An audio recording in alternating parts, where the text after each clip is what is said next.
Well, after 100 years of championing the First Amendment, Democrats are now telling you that censorship is absolutely necessary to protect you.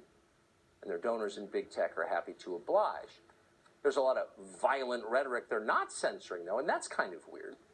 David Marcus of the Federalists, works out of New York, has an amazing piece today in the New York Post describing all the things they're not censoring, and it makes you wonder why. Dave Marcus joins us tonight to explain. Dave, thanks so much for coming on. So what did you find?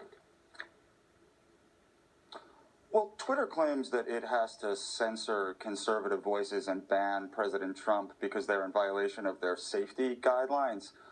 So I did about a 10-minute search of Twitter's own platform and found hashtags like kill Trump, assassinate Trump. I found a user whose current name is pigs in a blanket fry 'em like bacon, a reference to killing police. I found examples of Antifa using the platform to help organize their riots. So this only has to do with Twitter trying to silence its critics and protect its interests. Twitter doesn't care about the safety of the American people. The full comprehensive list of things that Twitter cares about are its money and its power. What's so funny, though, is this has been such a successful tactic in pushing professional conservatives, the ones who are supposed to be defending us, back on their heels.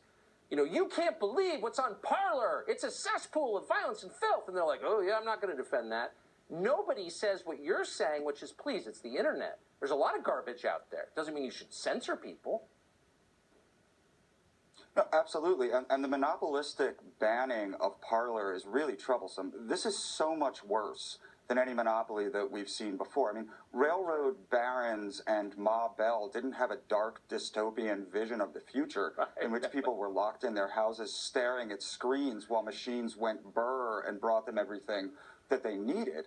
And if that sounds familiar, it's because we just had a dress rehearsal of it. And what the big tech oligarchs learned is that a frightening number of the American people will simply sit down and take it. And why?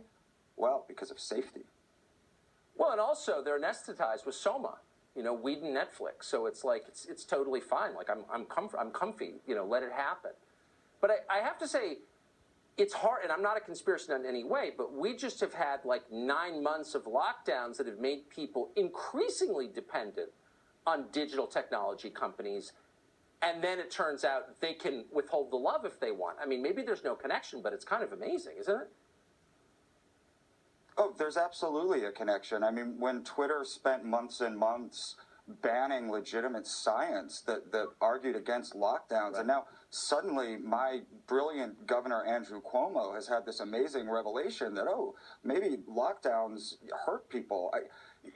There's clearly a connection. I mean, there's a connection to them burying the New York Post Hunter Biden story to undermine an election.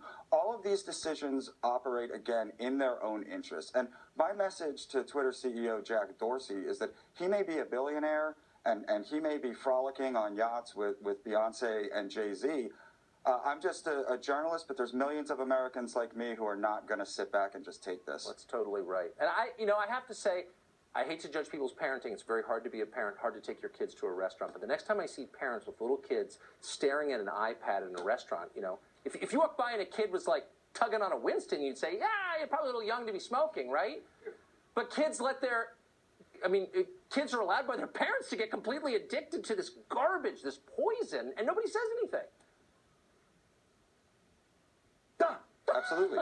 Sorry, I lost control. Dave Marcus, great to see you tonight. Thank you for your sober analysis and your reporting.